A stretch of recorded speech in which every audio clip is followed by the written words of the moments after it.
जो लोग पीजी का एंट्रेंस एग्जाम दे के चुके हैं, उन्होंने मुझे बताया कि एक एक सीट 2-2 करोड़ रुपए में बिक रही है। Is it right?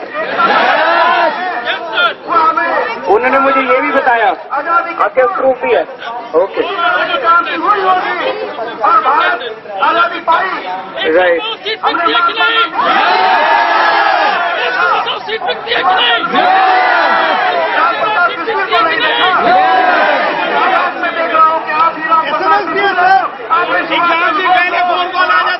एक डॉक्टर का पेशा एक तरह से समाज की सेवा के लिए होता है। डॉक्टर बनने के बाद उम्मीद की जाती है कि वो बाहर निकलेगा और समाज की सेवा करेगा, लेकिन अगर एक डॉक्टर 2-2 करोड़ रुपए और 3-3 करोड़ रुपए देके अगर सीट खरीदेगा तो वो बाहर निकलने के बाद तो पहले अपने 2 करोड़ रुपए वापस देगा। उसी के बाद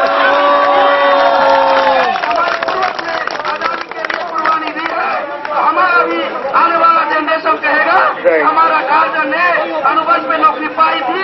और मुझे ये भी बताया गया कि कई कॉलेजेस तो ऐसे हैं जिन्होंने शायद अपनी वेबसाइट पे डाला हुआ है कि ये दलाल है, आप इससे कांटेक्ट कीजिए। इतना खुल के ये हो रहा है, राइट? पेपर में भी बता रहे हैं, ऐड आता है कि आप इससे कांटेक्ट, फोन नंबर से मैसेजेस आते हैं। आपको करके दिखाना होगा। इतना खुल के हो रहा है, ये क्यों हो रहा है? कभी सोचा आप लोगों ने? ये इसलिए हो रहा है क्योंकि ये जितने कॉलेजेस हैं, मोस्टली इन कॉलेजेस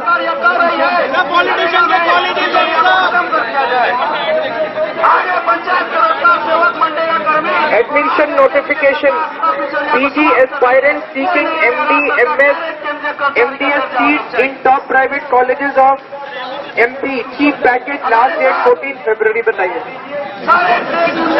ये मीडिया वाले इसको जरा सा देख रहे हैं। सर मजाक कर रहे हैं ये अखबार के अंदर ऐड है, institute of dental studies and technologies, admission notice MDS BDS, admission office, last date for application.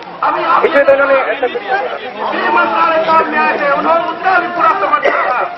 उन्होंने कहा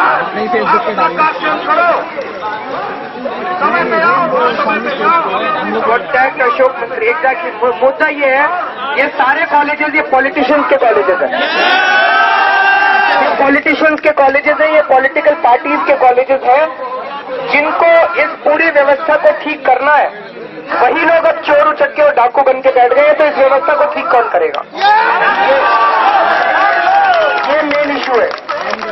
जब तक इस देश की राजनीति ठीक नहीं होगी, जब तक इस देश के पॉलिटिशियन ठीक नहीं होंगे और जब तक इस देश की पार्टी ठीक नहीं होंगी, तब तक कोई सुधार नहीं हो सकता।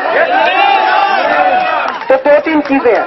मुझे बताया गया आप लोग ऑलरेडी कोर्ट में गए हुए हैं, कोर्ट के अंदर केस चल रहा है। हम पूरी तरह से आपके, पहली बात तो मैं आज यहाँ पे आया हूँ, मैं ये बताने के लिए आया हूँ कि हम पूरी तरह से आपके साथ हैं। मैं आपके साथ हूँ, हमारी पार्टी आपके साथ है। जब भी आप लोगों को,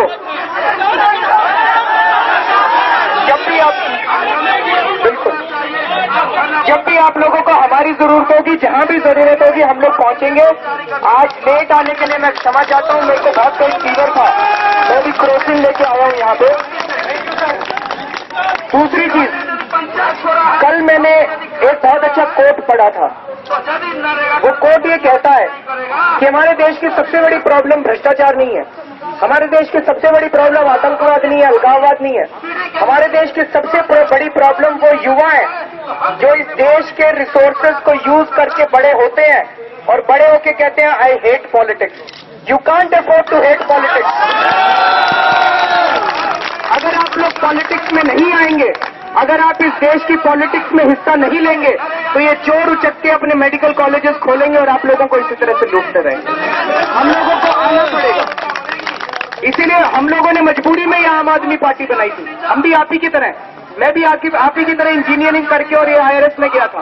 मजबूरी में हम लोगों को आम आदमी पार्टी बनानी पड़ी है। अब हम सब लोगों को मिलकर लड़ना पड़ेगा।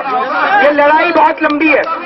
हम ये ना सोचे कि आज हम लोग जंतर मंतर में इकट्ठे हुए हैं तो कल हमारा मेडिकल कॉलेजेस में एडमिशन हो जाएगा, अभी नहीं होने वाला। यूपीएससी के एग्जाम्स में ट्रांसपेरेंसी लाने के लिए वहां के स्टूडेंट्स मेरे पास 5 साल पहले आए थे। उन्होंने 3 या 4 साल तक लड़ाई लड़ी, अल्टीमेटली हम लोग जीते थे। यूपीएससी के एग्जाम्स में हम लोग ट्रांसपेरेंसी फाइनली लेके आए थे। आपकी ये जो लड़ाई आज शुरू हुई है, जो लोग लंबी लड़ाई करने के लिए तैयार है हमारे साथ जुड़ जाए, हम अंत तक आपका साथ देंगे। लेकिन ये मत सोचिएगा कि ये लड़ाई कल खत्म हो जाएगी और कल सबको मेडिकल कॉलेजेस की सीट में, इतनी जल्दी नहीं होने वाली है। और इस देश की पॉलिटिक्स बदलनी पड़ेगी, इस देश की राजनीति बदलनी पड़ेगी, इन सारी पार्टियों को खाड़ के फेंकना पड़ेगा और ये जितने मंत्रियों ने कॉलेजेस बना रखे हैं इन सबको जेल भेजना पड़ेगा। तभी इस देश की व्यवस्था बदल सकती है। तो मेरा आप लोगों के साथ हम आपकी इस डिमांड को सपोर्ट करते हैं that there should be one exam for the whole country. We completely support your demand. Thank you so much.